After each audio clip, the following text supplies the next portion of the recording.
Hello guys, welcome है आप सभी का आपके अपने यूट्यूब चैनल जिज्ञासा इंस्टीट्यूट में।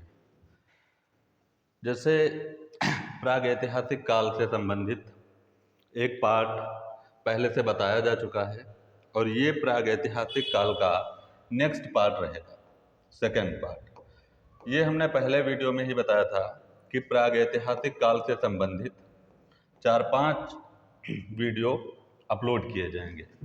फिलहाल यहाँ प्रागैतिहासिक काल में जो प्रागैतिहासिक काल का विभाजन रहा है, 3 पार्ट उसके रहेंगे, पुरापाषाण काल, मध्य पाषाण काल और नवपाषाण काल। तो उसमें से हमने पार्ट जो पहला था पार्ट 1 में, तो इसमें पुरापाषाण काल इसमें बताया गया था और प्रागैतिहासिक काल से संबंधित या धरती पर जीवोत्पत्ति के जो खंडन रहे हैं, जो विभाजन रहे हैं, उनके बारे में पहले बताया जा चुका है पार्ट 1 में। तो वो सारी चीज़ें वहाँ बताई जा चुकी हैं। अभी प्रागैतिहासिक काल का ये पार्ट सेकंड है। तो इसमें मध्य पाषाण काल और नवपाषाण काल दोनों यहाँ पे ये जो प्रागैतिहासिक के 3 काल रहेंगे, तो एक हो चुका है और 2 ये जो पाषाण काल रहेंगे, मध्य पाषाण काल और नवपाषाण काल, ये पार्ट सेकंड में दोनों यहाँ कंप्लीट कर लिए जाएंगे। फिर जो प्रागैतिहासिक काल से संबंधित चित्र रहेंगे तो वो नेक्स्ट पार्ट में स्थान वाइज कराए जाएंगे। ठीक है, तो चलें देखें। आज मध्य पाषाण काल के बारे में यहाँ से स्टार्टिंग रहेगी। अगर पुरापाषाण काल और उससे संबंधित जानकारियाँ अभी जो बताई जा चुकी हैं उसको नहीं देखे हैं तो पार्ट 1 पे जाके देख सकते हैं। प्रागैतिहासिक काल की एक प्लेलिस्ट बना दी जाएगी। ठीक है, तो आज रहेगा मध्य पाषाण काल, जिसको हम अन्य नाम मेसोलिथिक एज के नाम से भी जानते हैं। ठीक, तो चलें देखें इसके बारे में।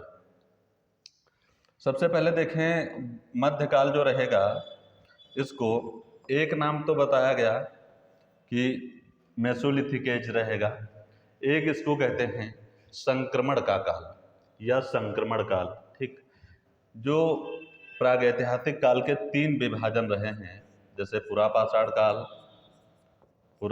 काल रहा है और नवपाषाण काल रहा है। ठीक है, बीच में मध्य पाषाण काल रहता है।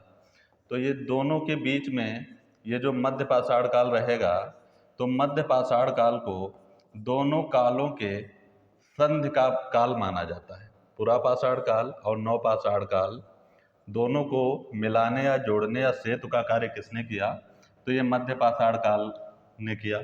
तो इसीलिए इसको संक्रमण का काल कहा जाता है। ठीक है, या इसी को हम मध्यकाल को संधि काल भी कहते हैं। तो संधि काल दोनों कालों में, पुरापाषाण काल और नवपाषाण काल दोनों कालों में इसने संधि कराई, मध्य पाषाण काल। तो ये रहेगा मध्य पाषाण काल। तो मध्य पाषाण काल को संक्रमण काल, संधि काल या मेसोलिथिक एज आदि नामों से जाना जाता है। ठीक है, इसका जो टाइम रहेगा 25,000 से 10,000 BC रहेगा, 25,000 BC से 10,000 BC रहेगा। अब देखें मध्य पाषाण कालीन जो सर्वप्रथम खोज हुई थी, अब यहाँ से देखें चीज़ें बहुत ज़्यादा इंपॉर्टेंट रहेंगी। देखें जो सर्वप्रथम मध्य पाषाण कालीन खोज हुई थी, तो ये कब हुई थी, तो ये जो रहेगी 1867 में मध्य पाषाण कालीन खोज हुई थी। ठीक, मध्य पाषाण कालीन प्रथम खोज जो रही है वो 1867 या कहीं कहीं 68 मिल जाएगा, तो उसमें कोई दिक्कत वाली बात नहीं है। खोज किसके द्वारा हुई थी, तो खोजकर्ता यहाँ पे CL कार्लाइल रहेंगे, CL कार्लाइल। और कहाँ से खोज हुई थी, इन्होंने कहाँ से उपकरण या साक्ष्य प्राप्त किए थे, तो वो स्थल रहेगा विंध्य क्षेत्र। इस चीज़ को भी ध्यान रखना है, स्थल रहेगा विंध्य से क्षेत्र। और साक्ष्य वहाँ से कौन से प्राप्त हुए हैं, जो ये खोज हुई है CL कार्लाइल द्वारा, तो यहाँ से साक्ष्य कौन से प्राप्त रहे हैं, तो एक लघु पाषाण उपकरण प्राप्त रहे हैं, यहाँ से लघु पाषाण उपकरण। अब देखें लघु पाषाण उपकरण, तो लघु मतलब छोटा। जिसे पुरापाषाण काल में बताया गया था कि पुरापाषाण काल में औजार कैसे रहते हैं मानव द्वारा, तो थोड़ा सा यहाँ पे देख लेंगे। तो पूरा का पाषाण काल जो रहा है उसमें मानव भद्दे औजार, उसमें मानव कैसे प्रयोग करता था, भड्डे, बेडोल, मोटे, इस टाइप के औजार जो रहा है, तो पुरापाषाण कालीन मानव ने प्रयोग किए हैं और वो भारी भी होते थे। अब देखें जो मध्य पाषाण काल रहा है, तो मध्य पाषाण काल की विशेषताओं में सबसे बड़ी विशेषता और प्रथम विशेषता यहाँ के लघु पाषाण उपकरण रहे हैं। लघु मतलब होता है छोटा या निम्न, ठीक, लघु मतलब छोटा या निम्न। तो लघु पाषाण उपकरण या सूक्ष्म पाषाण उपकरण या माइक्रोलिथ औजार या इंस्ट्रूमेंट, कुछ भी कह सकते हो। तो प्रागैतिहासिक काल में मध्य पाषाण काल की पहली विशेषता और बड़ी विशेषता भी यही है कि यहाँ से लघु पाषाण उपकरण प्राप्त हुए हैं, और यही वो साक्ष्य रहे हैं जो सर्वप्रथम C.L. कार्लाइल जी को विंध्य क्षेत्र से 1867 या 68 में प्राप्त रहे हैं। ठीक, तो साक्ष्य क्या रहेंगे? लघु पाषाण उपकरण मिले सर्वप्रथम मध्य पाषाण काल में, क्षेत्र विंध्य क्षेत्र से किसको मिले? C.L. कार्लाइल जी को, और खोज या कब मिले? तो 1867 या 68। ठीक है, अब इन्हीं लघु पाषाण उपकरणों को आगे चल के और घर्षण तकनीक के द्वारा सुंदर करके उन पे पालिश की जाएगी, तो वो नवपाषाण काल में पहुंच जाएंगे। ठीक है, तो माइक्रोलिथ कहे, छोटे कहे, सूक्ष्म कहें या लघु कहें, तो ये तो एक ही बात है, बस हमने इनको लिख दिया है ताकि जैसे भी पूछा जाए क्वेश्चन जाना नहीं चाहिए। पालिशदार अगर नहीं लगा है तो छोटे औजार, माइक्रोलिथिक औजार सब मध्य पाषाण काल में रहेंगे। भद्दे, बेडोल और भारी उस टाइप से जो कुछ रहेंगे पुरा पाषाण काल में रहेंगे। पालिशदार औजार, घर्षण तकनीकी से पालिशदार औजार या माइक्रोलिथिक पालिशदार औजार या छोटे पालिशदार औजार, जो भी पालिश शब्द रहेगा वो नवपाषाण काल में रहेगा, क्योंकि पालिश लगाने की प्रथा का औजारों पर जो रहा है वो नवपाषाण काल से मानी जाएगी। ठीक, वैसे मृदभांड वगैरह सिंधु घाटी सभ्यता से पढ़ेंगे। तो यहाँ देखते हैं जो चीज़ें रही हैं उनको समझते चलते हैं। अब देखें विशेषताएं मध्य पाषाण काल की क्या रही हैं, या खोज या मध्य पाषाण कालीन जो मानव रहा है उसने किन चीज़ों की खोज की या किन चीज़ों तक वो पहुंच गया था। तो सबसे पहले देखते हैं मध्य पाषाण कालीन विशेषताएं या खोज। तो इसमें देखें सबसे पहले औजार ही देख लेते हैं जो सर्वप्रथम मिले थे मानव को, C.L. कार्लाइल को, है ना। मध्य पाषाण कालीन मानव द्वारा जो निर्मित औजार थे वो सर्वप्रथम मिले थे। तो सबसे पहले मध्य पाषाण कालीन हम औजार देख लेते हैं विशेषताओं में। तो औजार यहाँ पे कैसे रहेंगे? माइक्रोलिथिक या छोटे छोटे औजार, ये तो हम जानते हैं मध्य पाषाण काल की विशेषता रहेगी। माइक्रोलिथ और छोटे छोटे औजारों के साथ मानव ने ज्यामितीय औजार का ज्ञान भी उस टाइम कर लिया था। मतलब मध्य पाषाण कालीन मानव को ज्यामितीय आकार का ज्ञान हो गया था। ठीक, आकार, जब आकार का ज्ञान होगा तभी वो औजार निर्मित किए होंगे। ठीक, एक चीज और यहाँ पे ध्यान देंगे, अगर पूछा जाता है कि मानव ने ज्यामितीय रेखांकन या ज्यामितीय चित्रकला पूछा जाए, ज्यामितीय चित्रकला, तो ज्यामितीय चित्रकला जो मुख्यतया रहेगी वो किस मानव द्वारा रहेगी? नवपाषाण कालीन मानव द्वारा, नवपाषाण कालीन मानव द्वारा मुख्यतया। ठीक, यहाँ पर ज्यामितीय आकार या ज्यामितीय औजार जो रहेंगे वो मध्य पाषाण कालीन मानव द्वारा रहेंगे। मतलब ज्यामितीय आकार का मानव को कब ज्ञान हो गया था? तो जिसमें पढ़ रहे हो मध्य पाषाण काल, ठीक, या मेसोलिथिक एज में। और ज्यामितीय चित्रकला तो वो नवपाषाण काल मुख्यतया। तो माइक्रोलिथिक औजार रहेंगे या छोटे छोटे औजार रहेंगे या सूक्ष्म औजार रहेंगे, ठीक, वो सारी विशेषताएं रहेंगी मध्य पाषाण काल में औजारों की। और इस चीज को भी ध्यान रखना है, ठीक, और ये हमने अलग से बता दिया है तो इस चीज को भी ध्यान रखना है। अब देखें औजारों में ये जो माइक्रोलिथिक छोटे छोटे औजार थे, तो इसमें देखें जो मध्य पाषाण मानव था या मध्य पाषाण काल का मानव था या मध्य प्रस्तर युग कह लें, कैसे भी कह लें, या मेसोलिथिक एज काल का मानव, तो इस काल में मानव ने नुकीले, ठीक, नुकीले तथा सुडौल व ज्यामितीय औजारों को बनाना प्रारंभ कर चुका था या कर दिया था मानव ने। तो वही चीज है जो ऊपर पढ़ चुके हो, वही एक लाइन में लिखा है कि मध्य पाषाण कालीन मानव जो था वो अच्छे नुकीले और सुडौल व ज्यामितीय आकार, नुकीले सुडौल के साथ साथ ज्यामितीय औजारों को भी बनाने लगा था। ठीक, और इन्हीं विशेषताओं को लेकर उन पर जब पालिश की जाएगी तो वो नवपाषाण कालीन मानव द्वारा चीजें हो जाएंगी। ठीक, ज्यामितीय औजारों में या ज्यामितीय आकारों में यहाँ पे मानव ने मुख्यतः तीर धनुष निर्मित कर लिया था मध्य पाषाण कालीन। तो तीर धनुष का प्रयोग किस मानव ने प्रारंभ कर दिया था? मध्य पाषाण कालीन मानव ने प्रारंभ कर दिया था। तो ये औजारों में तो क्लियर हो गया होगा, इसमें कोई दिक्कत वाली बात ही नहीं है। मध्य पाषाणकालीन मानव माइक्रोलिथिक छोटे छोटे सूक्ष्म या ज्यामितीय औजार भी बनाता था उसके साथ साथ। अब नुकीले सुडौल या ज्यामितीय औजार ऐसे कह लेंगे, और उनमें एक तीर धनुष भी सम्मिलित था। ठीक है, अब देखें पशुपालन। तो मध्य पाषाण काल की एक प्रमुख विशेषता तो ये थी कि उसने औजार बनाए, कैसे, माइक्रोलिथिक। दूसरी प्रमुख विशेषता ये रहेगी कि उसने थोड़ा बहुत पशुपालन प्रारंभ कर दिया था। तो ये 2 नंबर पर हेडिंग रहेगी विशेषताओं में। ठीक है, पशुपालन। अब देखें थोड़ा सा पशुपालन के बारे में देखते हैं। यहाँ पे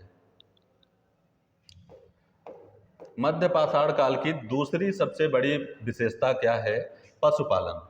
अच्छा, पशुपालन को सूक्ष्म अलंकरण को सूक्ष्म औजारों को हम इसलिए टॉप पे रखते हैं, 1 नंबर पे रखते हैं, क्योंकि साक्ष्यों में सर्वप्रथम वही मिले थे। ठीक है, वैसे ये भी बड़ी विशेषता है, वो भी बड़ी विशेषता है। अब देखें जो पशुपालन में, तो पशुपालन हेडिंग हो गई, मेन हेडिंग हो गई मध्य पाषाण कालीन पीरियड में। तो पशुपालन में मानव ने पहला पालतू पशु कुत्ते को बनाया। ठीक, और कुत्ता जो है इनकी शिकार में मदद करता था। अगर पूछा जाए कुत्ता का प्रयोग, तो शिकार में मदद करता था। इस चीज को ध्यान रखेंगे कि मानव की शिकार में मदद करता था। कुत्ता जो था वो मानव की शिकार में मदद करता था। अब देखो वही पॉइंट यहाँ पे लिखा है कि इस काल का मानव, या सीधे से कहो मध्य पाषाणिक मानव ने थोड़ा बहुत पशुपालन करना प्रारंभ कर दिया था, या मध्य पाषाणिक मानव ने थोड़ा बहुत पशुपालन करने लगा था, कैसे भी कह लें, जैसे सेंटेंस सही लगे। अब देखें पशुपालन के प्राचीनतम साक्ष्य जो मध्य पाषाणिक बस्तियां रही हैं, उनमें पशुपालन जो मानव ने किया सर्वप्रथम, तो मध्य पाषाण काल से पशुपालन स्टार्ट रहेगा। मानव ने कुत्ते को पालतू पशु कब बनाया, मध्य पाषाण काल में। मानव ने पशुपालन कहाँ से प्रारंभ किया, मध्य पाषाण काल से। मानव ने थोड़ा बहुत पशुपालन कहाँ से प्रारंभ किया, तब भी ठीक मध्य पाषाण काल से। अब देखेंगे पशुपालन के आरंभिक साक्ष्य, ठीक, प्राचीनतम। तो जो प्राचीनतम रहेगी उसी को तो हम आरंभिक कहेंगे, है ना। आरंभिक, जो आरंभिक रहेगा वही प्राचीनतम रहेगा, बाद वाले नवीनतम होते चले जाएंगे। तो आरंभिक साक्ष्य पूछे जाएं या प्रारंभिक साक्ष्य पूछे जाएं, तो ये आजमगढ़ से, ये आदमगढ़ रहेगा, आदमगढ़ और नागौर से प्राप्त है, जिसमें से आदमगढ़ मध्य प्रदेश में पड़ेगा, नागौर राजस्थान में पड़ेगा। तो मध्य प्रदेश और राजस्थान से ऐसे साक्ष्य प्राप्त हैं जहाँ से ये पता चलता है कि मानव जो मध्य पाषाणिक मानव था उसने पालतू पशु कुत्ता मध्य पाषाण काल में ही बना लिया था। ठीक, तो ये पशुपालन से संबंधित तथ्य हैं। तो यहाँ तक क्लियर हो गया, एक औजार हो गया, दूसरा पशुपालन हो गया मध्य पाषाण काल में। अब देखें दाह प्रक्रिया, बहुत ज्यादा इंपॉर्टेंट है दाह प्रक्रिया।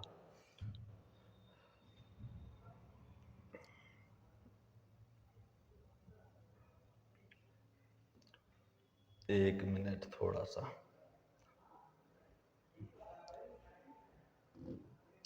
दाह प्रक्रिया देखें, यहां से भी क्वेश्चन बहुत ज्यादा पूछे जाते हैं, दाह प्रक्रिया से भी क्वेश्चन बहुत ज्यादा पूछे जाते हैं। तो मध्य पाषाण काल में हम 2 चीजें पढ़ चुके हैं, एक तो खोज हो गई, साक्ष्य हो गया, कौन सा मिला, स्थान हो गया, उसके अलावा औजार पढ़ चुके हैं, और उसके अलावा पशुपालन। अब देखें दाह प्रक्रिया रहेगी, दाह प्रक्रिया। तो देखें जो दाह प्रक्रिया का भारत में जो प्रयोग किया गया, दाह प्रक्रिया अपनाई गई, वो सबसे पहले मध्य पाषाणिक मानव द्वारा अपनाई गई। अब इससे पहले क्या होता था, इससे पहले ऐसा नहीं कि किसी की डेथ नहीं होती थी, लेकिन उनको क्या है, दाह प्रक्रिया के अंतर्गत नहीं रखा जाता था, उनको ऐसे ही छोड़ देते होंगे, ठीक, तो उनको जानवर वगैरह खा जाते थे। तो ऐसे साक्ष्य जो है प्राचीन समय पुरापाषाण कालीन अवधि से नहीं प्राप्त मिलते हैं। इसीलिए दाह प्रक्रिया का प्रारंभ जो रहेगा तो वो कहाँ से माना जाएगा, मध्य पाषाण काल से। दाह प्रक्रिया का प्रारंभ कहाँ से माना जाएगा, मध्य पाषाण काल से।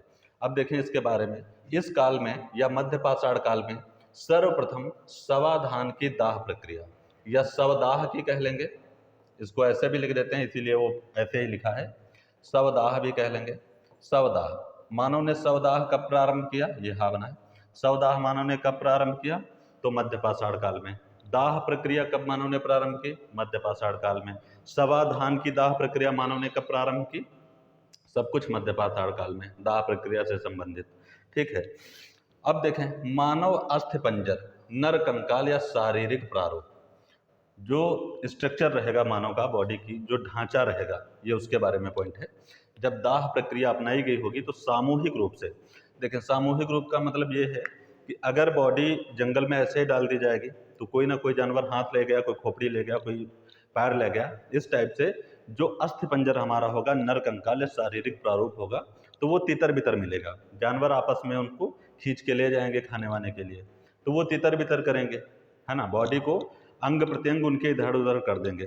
तो इसीलिए सर्वप्रथम मानव अस्थिपंजर, पूरा शारीरिक प्रारूप, ठीक, पूरा पूरा सांचा हड्डी का, तो पूरा जो है मानव अस्थिपंजर, मानव का पूरा अस्थियों का पंजर एक पास, तो मानव अस्थिपंजर, या उसी को हम नर कंकाल कहें या शारीरिक प्रारूप कहें, शारीरिक प्रारूप। तो इसके सर्वप्रथम अवशेष या पहले अवशेष कहाँ से प्राप्त हैं? प्रतापगढ़। ये कहाँ पड़ेगा? उत्तर प्रदेश में पड़ेगा। तो प्रतापगढ़ से प्राप्त हैं या उत्तर प्रदेश से प्राप्त हैं। प्रतापगढ़ में कहाँ से प्राप्त हैं? तो सरायनहर और महदहा से प्राप्त हैं। ठीक है, तो ये दाह प्रक्रिया, देखिए ये पॉइंट अलग से इसीलिए नहीं लिख पाए गए हैं, हमने पशुपालन लिखवाया तो पशुपालन के बारे में बताया कि प्राचीनतम बस्तियां कहाँ से प्राप्त हैं। जैसे जो चीज़ें पढ़ रहे हो तो उनके बारे में वहीं पे हो जाता तो और ज़्यादा अच्छा लगता। अब दाह प्रक्रिया प्रारंभ या आरंभ कहाँ रहेगा? मध्य पाषाण काल में। सर्वप्रथम सवादाह की दाह प्रक्रिया कहाँ प्रारंभ की गई? मध्य पाषाण काल में। सर्वप्रथम नर कंकाल या शारीरिक प्रारूप या मानव अस्थिपंजर कहाँ मिला? मध्य पाषाण काल में। कहाँ से मिला? तो बताएंगे प्रतापगढ़ या उत्तर प्रदेश में। वहाँ पर कहाँ से मिला? तो सरायनहर और महदहा से मिला। प्रतापगढ़ में कहाँ से मिला? सरायनहर और महदहा से मिला। ठीक, अब देखें लंघनाज, ये लंघनाज है, ये गुजरात है। ये दाह प्रक्रिया से संबंधित एक मध्य पाषाणिक स्थल है। देखें थोड़ा सा इसके बारे में, इतना क्लियर है। अब थोड़ा सा देखें लंघनाज के बारे में। वहाँ तक क्लियर हो गया होगा हमारे हिसाब से, कोई दिक्कत नहीं होगी ऐसी। इस हिसाब से बस थोड़ा सा जुड़े रहेंगे।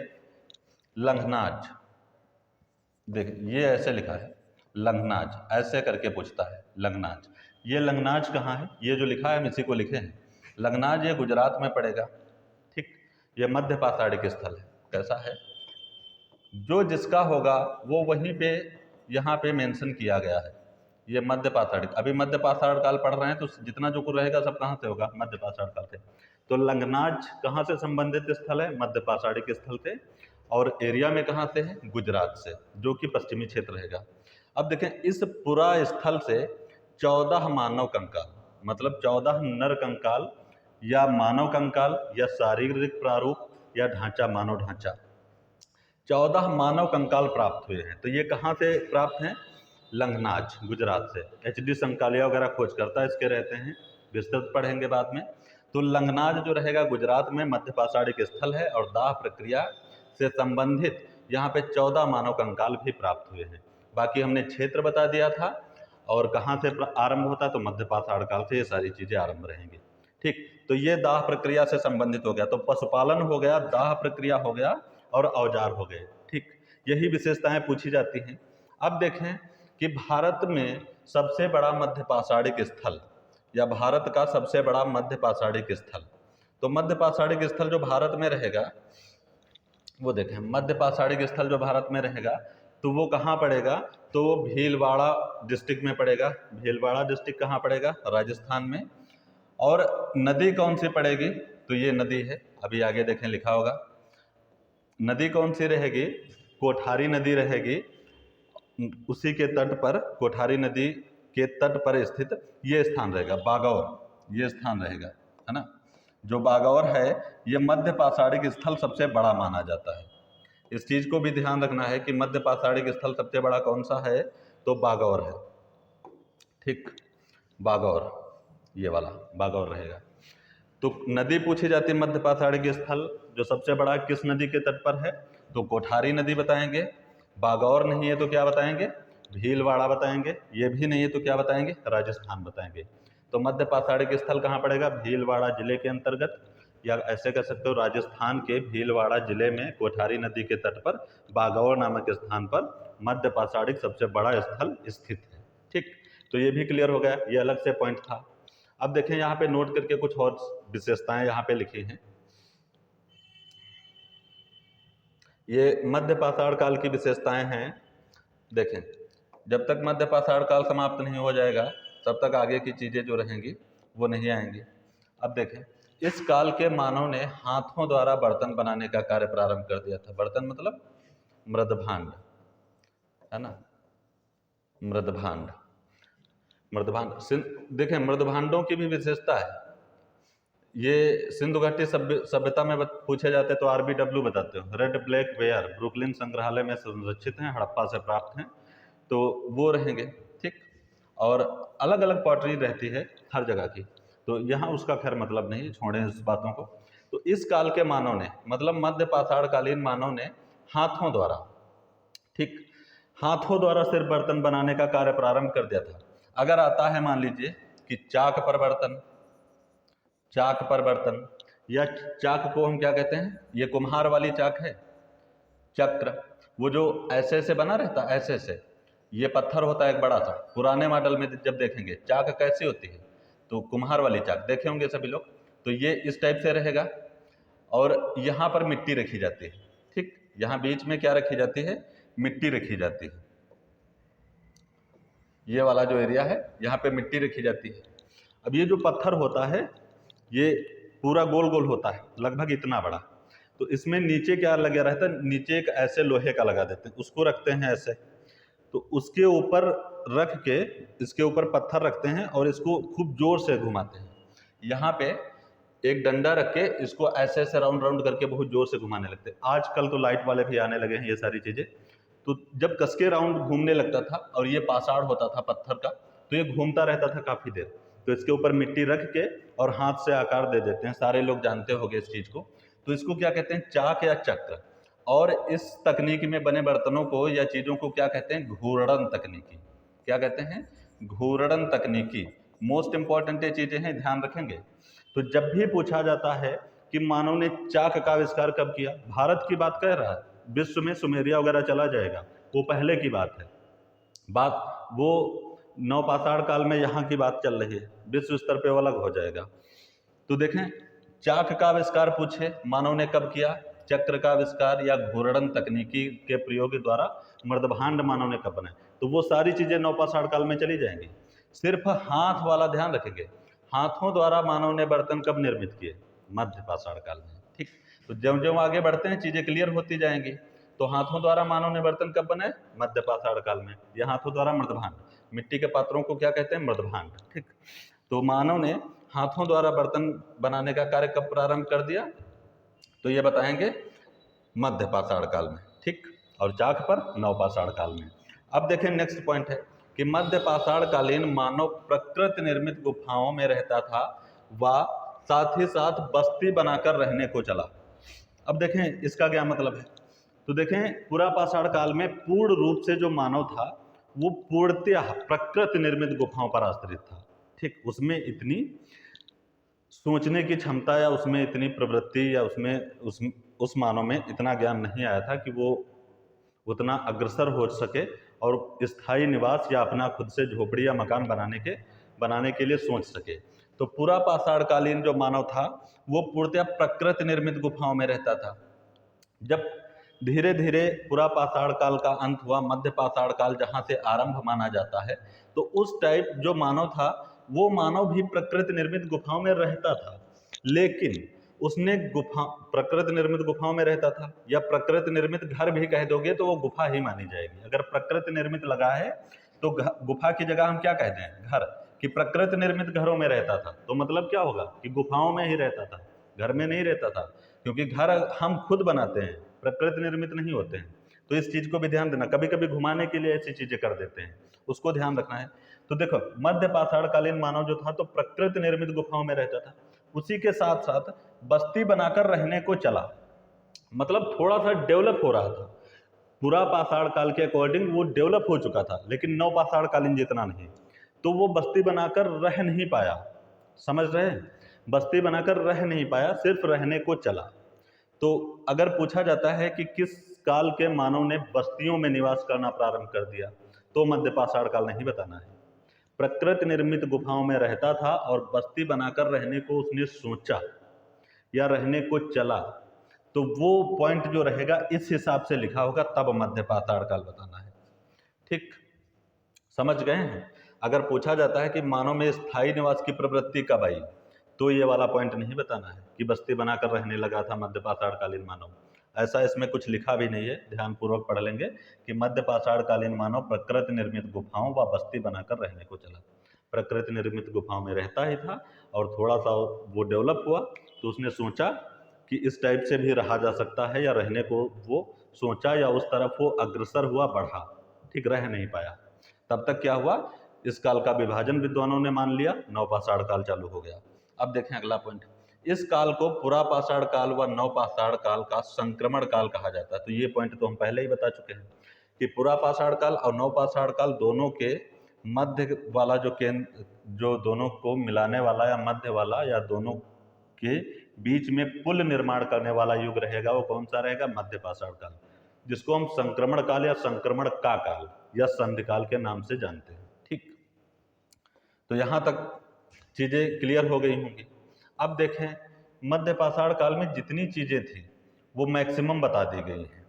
अब मध्य पाषाण काल समाप्त है। अब यहाँ पे देखें नवपाषाण काल रहेगा। नवपाषाण काल, मानव ने सबसे ज्यादा उन्नति यहीं पे की है, नवपाषाण काल में। तो नवपाषाण काल, इसका समय 10,000 से 5,000 या 10,000 से 5,000 या 3,000 मान सकते हैं, 5,000 BC।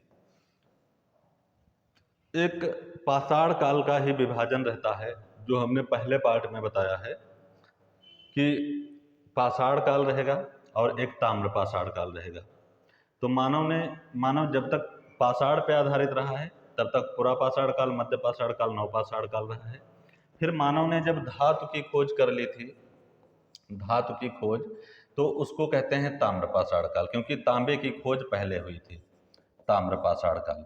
तो ये भी पूछा जाएगा कि मानव द्वारा सर्वप्रथम खोजी गई धातु कौन सी है, तो पहली खोजी गई जो धातु रहेगी वो कौन सी है, ताम्र है, खोजी गई पहली धातु। ठीक है, इस चीज को भी ध्यान रखेंगे, खोजी गई पहली धातु। फिर इसके बाद जब बढ़ते हो जैसे सिंधु घाटी सभ्यता में, तो उसमें बताया जाता है कि कांसे का प्रयोग हो गया, जो कि मिश्र धातु है। कांसे में वहाँ से श्रेष्ठ धातु मानी गई है कांसा, वहाँ से ज़्यादा अवशेष ताम्र में प्रयोग हुए हैं। इसके अलावा सोने चांदी के बारे में भी जानते थे, लोहे का ज्ञान नहीं था। तो लोहे का ज्ञान किसको हो जाएगा, वैदिक का। तो एक क्रम से अगर धातुओं को लगाने के लिए आता है अपनी सब्जेक्ट को लेकर, तो कैसे बता देंगे, नंबर 1 पर तांबे को बता देंगे और फिर कांसा, फिर सोना चांदी जो कुछ पड़ा, बाद में लोहा। ठीक, तो देखें इसका जो ताम्रपाषाण काल का समय रहा है, इसको ताम्रनिधि या कैल्कोलिथिक या आकर कलर्ड पॉटरी से गैरिक मृदभांड से संबंधित रहता है, तो वो सब इसके नाम रहेंगे, ताम्र पाषाण काल के या ताम्र संस्कृत के। तो ये इसका जो ताम्र पाषाण काल की जो अवधि रहती है, मानी तो वैसे 1200 तक जाती है या 700 तक मानी जाती है, वो अलग चीज है। यहाँ पर हम सीधा सीधा मोटा मोटा बता रहे हैं कि अगर नवपाषाण काल में ताम्र पाषाण काल को ऐड कर दिया जाता है तो 10,000 से हम 3,000 मान सकते हैं। ठीक, अगर नहीं इसको ऐड करते हैं, बाहर कर देते, तो 10,000 से हम 5,000 नवपाषाण काल का पीरियड सही कर सकते हैं, या 10,000 से 3,000 ये भी सही कर सकते हैं। ठीक, तो वही लिखा है कि 10,000 से 3,000 या 10,000 से 5,000, 3,000 या 5,000, इतना याद रखेंगे। अब देखें नवपाषाण काल को हम उत्तर पाषाण काल या उत्तर प्रस्तर युग के नाम से जानते हैं। प्रस्तर युग भी इसी को हम कहेंगे, उत्तर प्रस्तर युग, है ना। प्रस्तर मतलब पत्थर या पाषाण ही है, प्रस्तर युग। इसको हम नियोलिथिक एज भी कहते हैं। ठीक, अंग्रेजी में नियोलिथिक एज भी कहते हैं। अब देखें एक पॉइंट लिखा है कि नवपाषाण कालीन, एक मिनट, नवपाषाण कालीन पुरातात्विक खोज डॉक्टर प्राइमरोज ने की। नवपाषाण काल की खोज किसने की, तो पुरातात्विक खोज जो हुई है नवपाषाण काल की, वो डॉक्टर प्राइमरोज ने की, या H.C. मोस्यूरियर, ये भी मिल जाएंगे। ज़्यादा वरीयता प्राइमरोज को दी जाती है, तो दोनों यहाँ पे मेंशन है। तो नवपाषाण काल की खोज किसने की, तो ये रहेंगे डॉक्टर प्राइमरोज या H.C. मोस्यूरियर रहेंगे। अब देखें इसी के बारे में अगली विशेषताएं रहेंगी। अब देखें ये जितनी विशेषताएं आप पढ़ने जा रहे हो, ये सब अब नवपाषाण काल स्टार्ट है तो नवपाषाण काल के बारे में रहेगा। देखिए विशेषताएं कुछ है नहीं, बस मिला जुला के पढ़े। पुरापाषाण काल से मध्य पाषाण काल की और मध्य पाषाण काल से नवपाषाण काल की विशेषताएं मिला जुला के पढ़े, चाहे कहानी हिसाब समझ लेंगे, चाहे जैसे, कोई दिक्कत नहीं रहेगी, अपने आप से हो जाएंगी विशेषताएं। देखिए, मनुष्य में स्थायी निवास की प्रवृत्ति, सबसे पहली विशेषता, सबसे बड़ी विशेषता कि नवपाषाण काल में ये विशेषता रहेगी कि मनुष्य में स्थायी निवास की प्रवृत्ति आ गई थी, क्योंकि मानव ने उस टाइम एक पास रहना सीख लिया था, समूह में शिकार करने लगा था, अपने घर बना लेता था, ठीक, तो खुले मैदान में घर बना लेता था, वैसे तो जंगलों में रहते थे। तो ये देखें विशेषताएं क्या रहेंगी कि सबसे पहली विशेषता कि मानव में स्थायी निवास की प्रवृत्ति, ये विशेषता किसकी रहेगी? नवपाषाण काल की।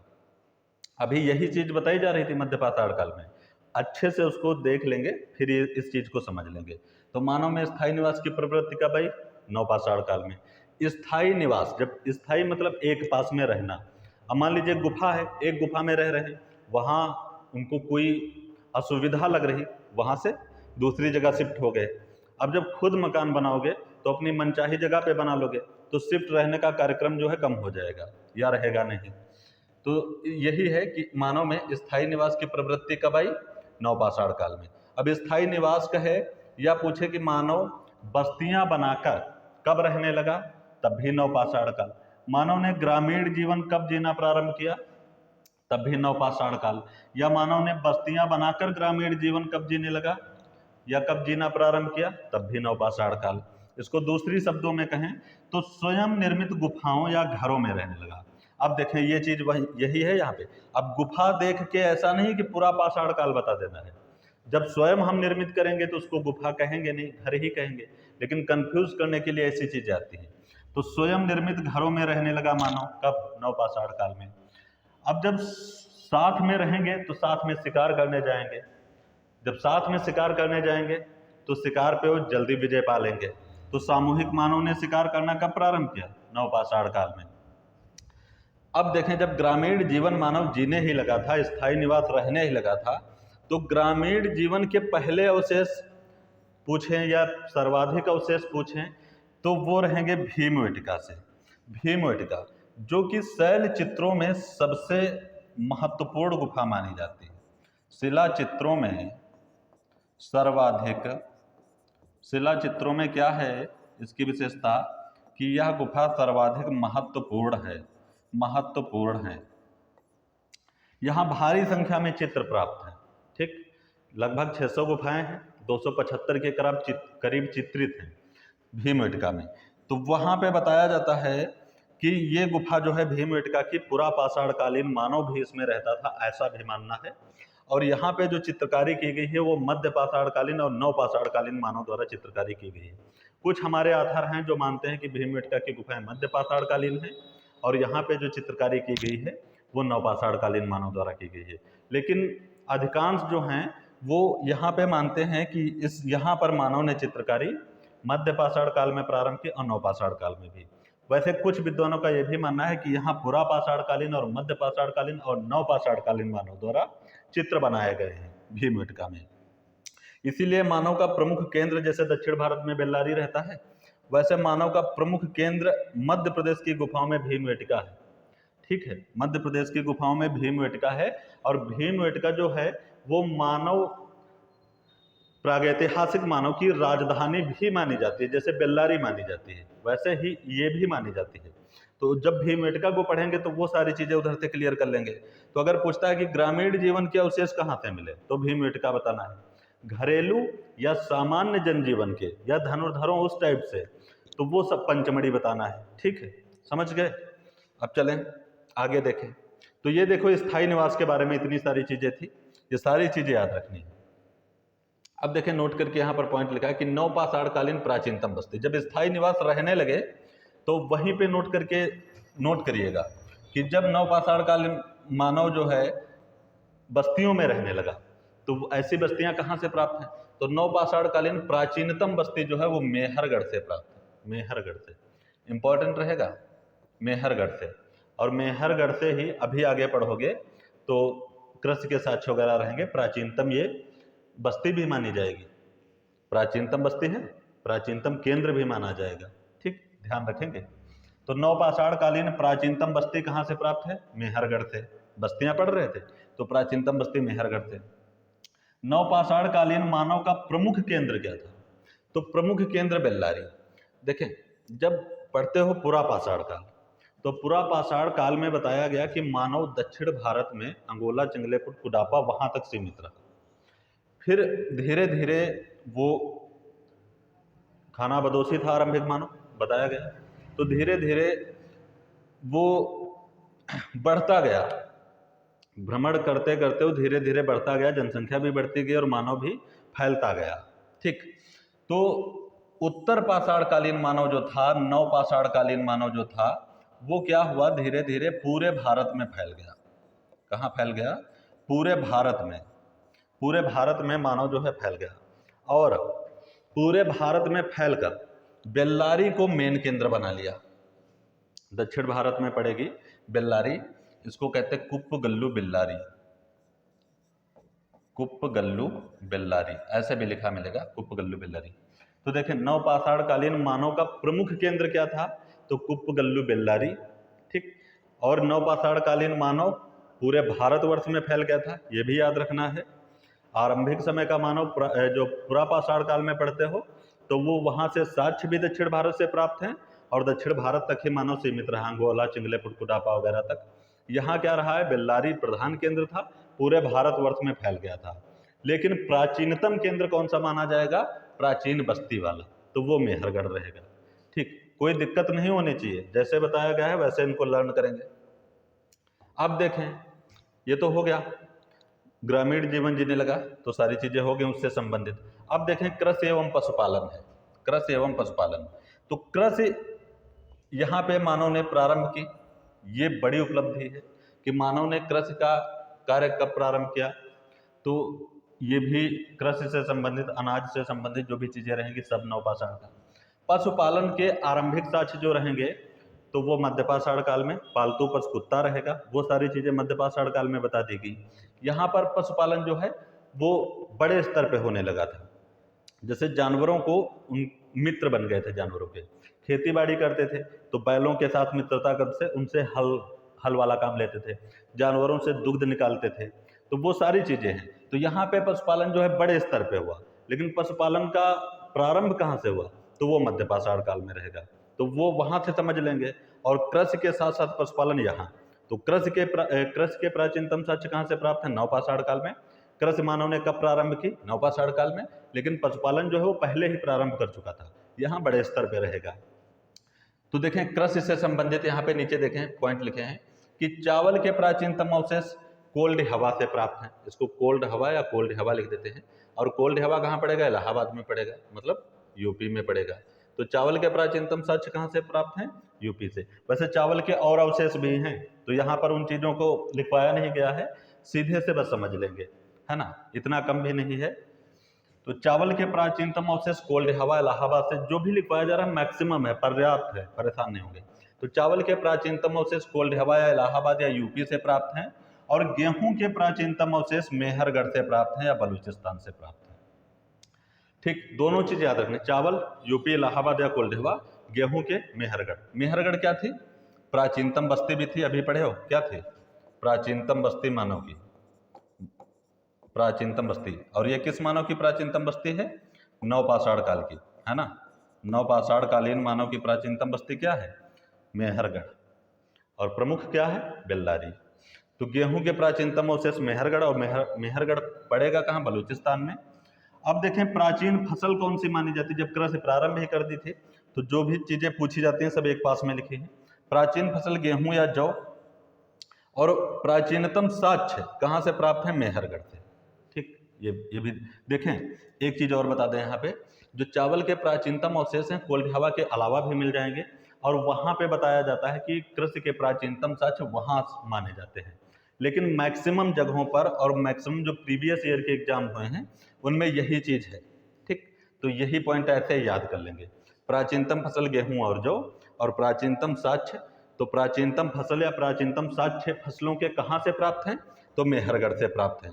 ठीक, क्योंकि गेहूं कहाँ से प्राप्त है? गेहूं के प्राचीनतम अवशेष मेहरगढ़ से, और मेहरगढ़ क्या है? प्राचीनतम बस्ती भी मानी गई है, तो एक हिसाब से वो भी सही है।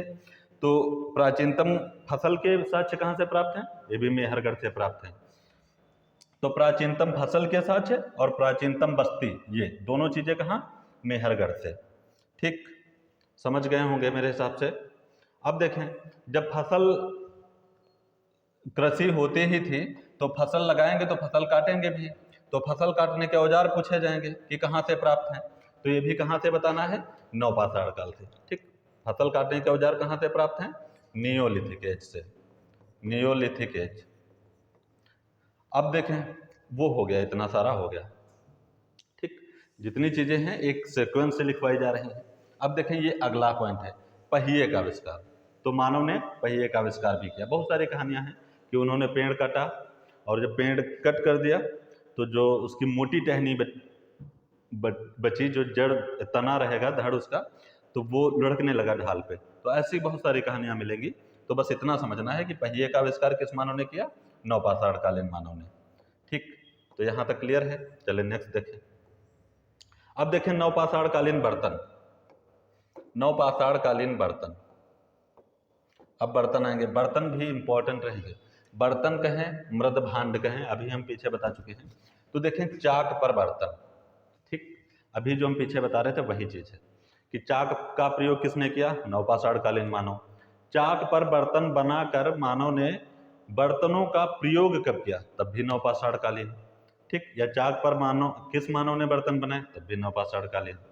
ठीक, चाक को और हमने बताया था कि चक्र भी कहते हैं, चक्र, और या घूर्णन तकनीकी में, घुमा घुमा के घूर्णन तकनीकी में।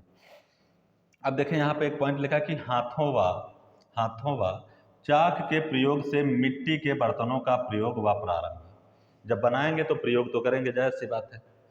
तो देखो, सिर्फ जब लिखा होगा कि हाथों से मानव ने बर्तन कब बनाए, तो बताना है मध्यपाषाण काल में। मतलब बर्तन बनाने का जो कार्य है वो मध्यपाषाण कालीन मानव ने प्रारंभ कर दिया था। ठीक, लेकिन चाक पर मानव ने बर्तन कब बनाए? नवपाषाण काल में।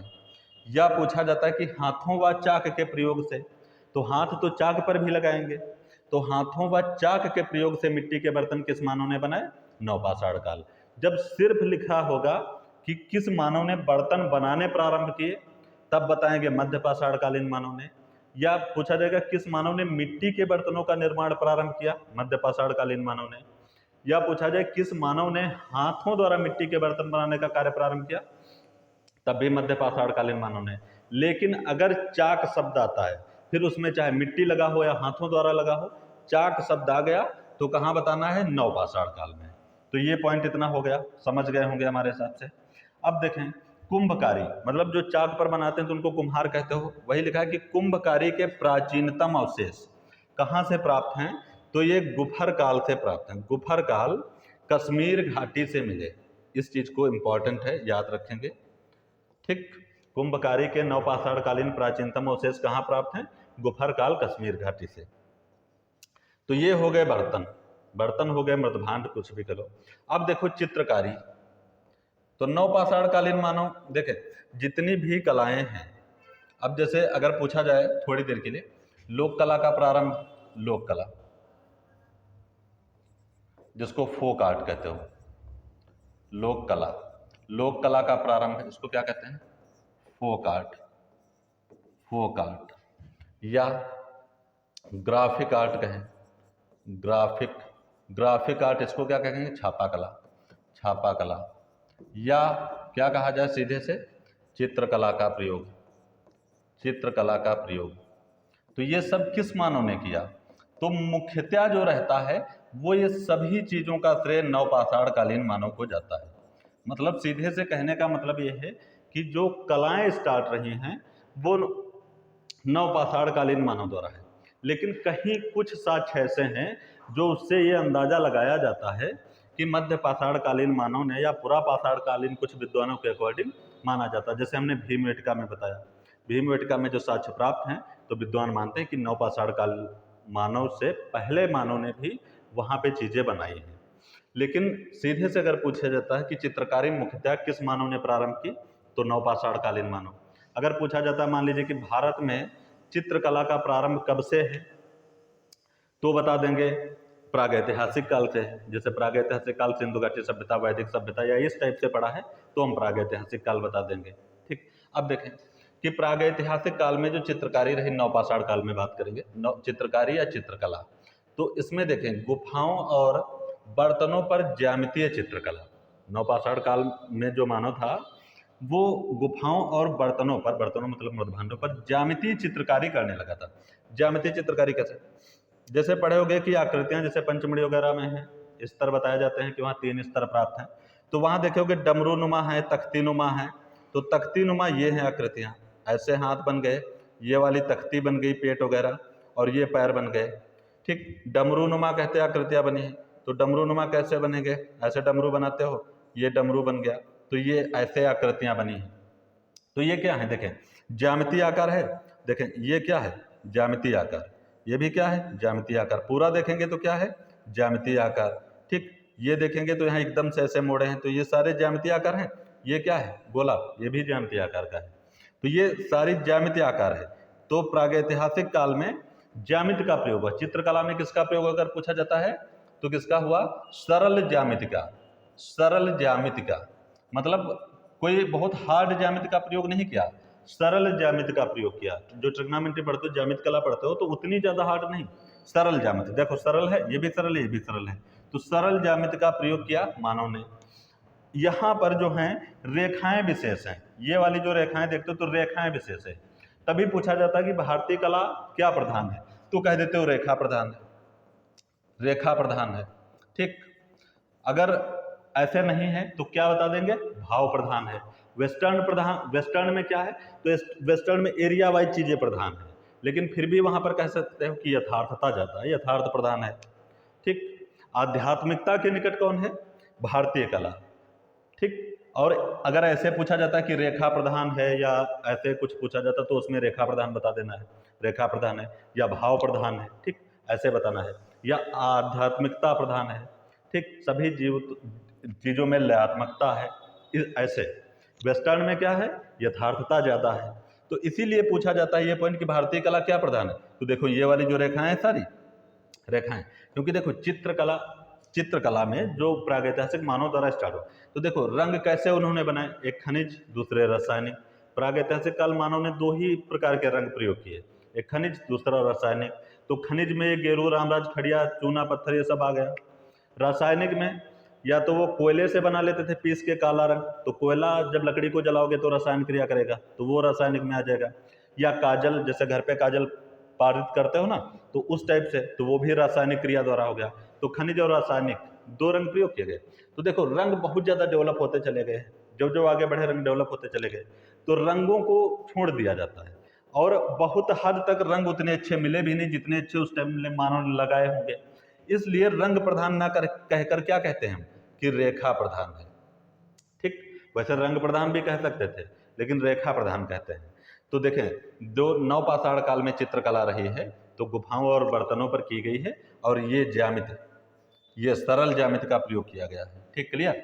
भारतीय चित्रकला का प्रारंभ देखें, वही पॉइंट यहाँ पे लिखा है, नवपाषाण काल से माना जाता है। मानने को हमने बताया कि मध्य पाषाण काल से भी कुछ विद्वान मानते हैं, कुछ विद्वान पुरापाषाण काल से भी मानते हैं भीमबेटका को लेकर, तो वो अलग बात है। मुख्यतया जो मूलतः मानेंगे वो भारतीय चित्रकला का प्रारंभ कहाँ से मानेंगे? नवपाषाण काल में। और भारतीय चित्रकलाओं में चाहे लोक कला, फोक आर्ट, ग्राफिक आर्ट, या लगभग अभी पढ़ोगे सेरीग्राफी वगैरह भी, छापांकन वगैरह, पर्दा चित्रण जो पढ़ते हो, जाली चित्रण, पर्दा चित्रण, छापांकन या वो सारी चीजें, तो ग्राफिक आर्ट, तो उनका भी प्रयोग यहाँ पे हुआ है। तो सीधे से कहने का मतलब है कि भारतीय चित्रकला का प्रारंभ कहाँ से हुआ, तो ये बता देना है नवपाषाण काल से हुआ। तो ये चित्रकला में लेकर ये चीजें हमारे हिसाब से क्लियर हो गई होंगी। अगर कोई दिक्कत रहती है तो बताएंगे, कोशिश करेंगे कि अगली बार से चीजें और अच्छे से हम समझा सकें और उनको अच्छे से समझ सकें सभी लोग। अगर कहीं दिक्कत आ रही है या कहीं हमसे गलती हो रही है तो कमेंट बॉक्स के माध्यम से जरूर बताइएगा, क्योंकि अपने हिसाब से चीजें ठीक ठाक तरीके से बता दी जाती हैं, लेकिन अब यहाँ सामने जो लोग हैं उनको पता चल जाएगा, लेकिन जो बाद में देखते हैं लोग तो वो पूछ नहीं सकते हैं, तो उस हिसाब से थोड़ा सा दिक्कत भी रहता है। अब देखें नवपाषाण कालीन औजार, बड़ी विशेषता है नवपाषाण कालीन औजार या उपकरण। औजार, उपकरण, इंस्ट्रूमेंट कुछ भी कहें, ये नवपाषाण काल से संबंधित सारी चीजें हैं। तो सीधे से समझो साफ सुथरे बनाए मानव ने, और पालिशदार, बहुत इंपॉर्टेंट रहेगा। साफ सुथरे पालिशदार औजार किस मानव ने बनाए? नवपाषाण कालीन मानव ने। पालिश लगाने की कला का प्रारंभ किस मानव ने किया? नवपाषाण काल, मोस्ट इंपॉर्टेंट। पालिश लगाने की कला का प्रारंभ किस मानव ने किया? नवपाषाण कालीन मानव। ठीक, अब देखें अगला पॉइंट लिखा कि घर्षण तकनीकी से प्राप्त उपकरण। घर्षण, पत्थर पर घिस के, पत्थर कोई लिया टेढ़ा मेढ़ा भद्दा बेडोल उस टाइप से लिया पत्थर और रगड़ रगड़ के उसको नुकीला कर लिया या सुडौल कर लिया या साफ सुथरा बना लिया, तो घर्षण तकनीकी से प्राप्त उपकरण ये भी नवपाषाण काल में रहेंगे। तो घर्षण तकनीकी का मतलब क्या है? घिस कर चिकने किए हुए पत्थर के औजार, इनका निर्माण और उपयोग ये सब किसका है? सब नवपाषाण कालीन मानव द्वारा। ठीक, तो ये याद रखेंगे, पालिश शब्द लगा है तो कुछ भी आगे लगा रहे, अगर पालिश शब्द जुड़ा है तो सीधे से नवपाषाण कालीन बता देना है। सबसे सर्वश्रेष्ठ किस मानव ने बनाए औजार?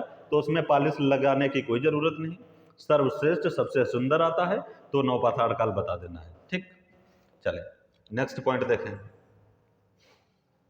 पत्थर के अतिरिक्त देखें, यहाँ पे जैसे आमतौर पे बताया जाता है कि जो पुरापाषाण कालीन मानव था वो पत्थर के औजार बनाता था। औजार बनाता ही कहाँ था? जो कुछ मिल जाता था भद्दा बेडोल वो उठा के मार देता था। तो पत्थर, इसके साथ साथ लकड़ी और इसी के साथ साथ हड्डी। पुरापाषाण कालीन मानव की बात की जा रही है। पुरापाषाण काल ये कहाँ से? सबसे आरंभिक चरण कहाँ? पुरापाषाण काल, मेगालिथिक एज से। देखो यहाँ पे बताया गया कि हड्डी से भी औजार बनाते थे, लेकिन साक्ष्य जो प्राप्त हैं तो ऐसे तो कह सकते हो कि मानव ने पत्थर, लकड़ी, हड्डी के औजार, भद्दे बेडौल पुरापाषाण कालीन मानव ने प्रयोग किए, प्रारंभ किए या अपने उपयोग में लाए, तो वो गलत नहीं है, उसमें कोई दिक्कत नहीं। लेकिन पत्थर के अतिरिक्त हड्डियों से निर्मित औजार मुख्यतया किस मानव ने बनाए? नवपाषाण कालीन मानव। ऐसे औजार जो पत्थर के अतिरिक्त हड्डियों से निर्मित है, मतलब पत्थर के अलावा हड्डियों से निर्मित, जो अस्थ निर्मित औजार हैं, जो हड्डी से निर्मित औजार हैं, वो कहाँ से प्राप्त हैं? बुर्ज-होम से, चिरांग से, महगढ़ा से और गुल मोहम्मद से, यहाँ से प्राप्त हैं साक्ष्य इनके। तो पत्थर के अतिरिक्त हड्डियों से निर्मित औजार किस मानव ने किए? तो नवपाषाण कालीन मुख्य रूप से। वैसे कहने को तो ये पुरापाषाण काल में ऐसे कह सकते हो, तो ये भी क्लियर हो गया। अब देखें यहाँ पे समाधि को लेकर इंपॉर्टेंट रहता है, इसमें देखें थोड़ा। एक स्थान पड़ता है बुर्ज होम, तो यहाँ पर कब्रें, समाधि जो कब्र बनाई जाती थी वो इंपॉर्टेंट है, तो हेडिंग पड़ी है बुर्ज होम की कब्रें। और ये पाषाण कालीन समाधियां, ऐसे भी हेडिंग डाल सकते थे। अब देखें नवपाषाण काल में जो बुर्ज होम स्थान रहा है, इसकी क्या विशेषता है कि यहाँ पर लोग गर्तावास मतलब गड्ढा खोदते थे और गड्ढे में घर बनाकर रहते थे, जिसको कहते हैं गर्तावास। गर्त मतलब निचला हिस्सा और वास मतलब आवास, तो गड्ढे के अंदर रहना क्या कहलाएगा? गड्ढा घर या गर्तावास। तो प्रागैतिहासिक काल में ऐसे साक्ष्य जिसमें ये पता चलता है कि मानव गड्ढे में रहता था या गर्तावास में निवास करता था या गड्ढे टाइप से घर बनाता था, तो वो कहाँ से प्राप्त हैं? बुर्ज होम की कब्रें हैं। ठीक, अब देखें यहीं से बुर्ज होम से ही पालतू पशु कुत्ता जो था, तो पालतू कुत्ते अपने मालिक के साथ दफनाए जाते थे। अब देखें यही पॉइंट रोपड़ जो सैंधव घाटी सभ्यता में रहेगा, उसमें अगर ऐसे ही पूछा जाएगा तो चेंज हो जाएगा। ये प्रागैतिहासिक काल में बात की जा रही है, पूछा जाएगा प्रागैतिहासिक काल में कहाँ पालतू कुत्ता अपने मालिक के साथ दफनाया मिला, तो बुर्ज होम की कब्रों में। ठीक, श्रीनगर उत्तरी हिस्सा रहेगा, सबसे ऊपरी हिस्सा उत्तरी जम्मू कश्मीर श्रीनगर, उस हिसाब से वो रहेगा, तो वहाँ से गर्तावास या गड्ढा घर मिले हैं। तो वहाँ की विशेषता क्या है? बुर्ज होम की विशेषता क्या है कि वहाँ पालतू पशु कुत्ता अपने मालिक के साथ दफन मिला है। मानव के साथ साथ कुत्ते के अस्थिपंजर कहाँ से मिले? तो बात वही है, ये वाला जो पॉइंट लिखा है सेम यही है, बस कहने का मतलब यहाँ पे हमने बदल दिया। तो चाहे पूछा जाता मानव के साथ साथ कुत्ते के अस्थिपंजर कहाँ से मिले? बुर्ज होम श्रीनगर जम्मू कश्मीर से, या पालतू कुत्ते अपने मालिक के साथ दफनाए कहाँ मिले? बुर्ज होम की कब्रों में, या गर्तावास गड्ढा घर कहाँ मिला? सब कुछ बुर्ज होम की कब्रों में। ठीक, तो ये भी क्लियर हो गया, इंपॉर्टेंट रहेगा, इस चीज को ध्यान रखेंगे। चलें नेक्स्ट देखते हैं। अब देखें नोट करके पॉइंट लिखा है कि यहीं पे नवपाषाण काल से संबंधित नर्मदा घाटी जो रहेगी, नर्मदा नदी की घाटी से प्राप्त कुछ चीज़ें रहती हैं, जैसे गोल यंत्र प्राप्त हैं, दरियाई घोड़े और पशुओं की अश्मीभूत हड्डियाँ प्राप्त हैं। ये इंपॉर्टेंट रहेंगी सारी चीज़ें, ये नवपाषाणकालीन चीज़ें हैं जो नर्मदा घाटी से प्राप्त हैं। गोल यंत्र, दरियाई घोड़ा और पशुओं की अश्मीभूत हड्डियाँ, ये सारी चीज़ें प्राप्त हैं नवपाषाण काल में नर्मदा नदी की घाटी से। अब देखें यहाँ से जो प्रागैतिहासिक काल रहा है, तो प्रागैतिहासिक काल से हमने शुरुआत से बिल्कुल स्टार्टिंग से बताया है कि पृथ्वी कैसे आग का गोला थी, कैसे ठंडा हुई, कैसे उस पर जीव आए, जीवों का क्रम क्या रहेगा, फिर जो मानव बन गया लास्ट वाले में एपीएमएस बताया था सिनोजोइक में, जो आधुनिक मानव बन गया, तो मानव वही मतलब बंदर बन गया, धीरे धीरे उसी का बदला रूप या उजला रूप मानव है, आधुनिक मानव। तो उस मानव द्वारा जो ये प्रागैतिहासिक काल, उस मानव के चरण को जो हम प्रागैतिहासिक काल कहें, तो प्रागैतिहासिक काल को 3 चरणों में बांट दिए, तो वो तीनों चरण हो गए पार्ट 1 और पार्ट 2 में। ठीक, पार्ट 1 और पार्ट 2 हो गए हैं। अब देखें, अब जो भी चीज़ें आएंगी, तो प्रागैतिहासिक काल में जो चित्रकला रही है, तो अब यहाँ से संबंधित जो प्रागैतिहासिक कालीन मानव द्वारा चित्रकला की गई है और किन गुफाओं में और किन क्षेत्रों में की गई है, तो उस हिसाब से क्षेत्र वाइज चीज़ें लिखवाई जाएंगी। तो अब पार्ट नेक्स्ट जो आएगा उसमें यहाँ की चित्रकला बताई जाएगी, प्रागैतिहासिक कालीन चित्रकला, कि सबसे पहले गुफाएं कौन सी खोजी गई, कहाँ कितने चित्र मिले हैं, कौन से कहाँ से इम्पोर्टेंट, वही वो चीज़ें बहुत ज़्यादा इम्पोर्टेंट रहेंगी। तो वो चीज़ें जो रहेंगी वो पार्ट नेक्स्ट में आएंगी। ठीक, और आज के लिए बस इतना ही था, तो बस ठीक है, सभी का बहुत बहुत आभार।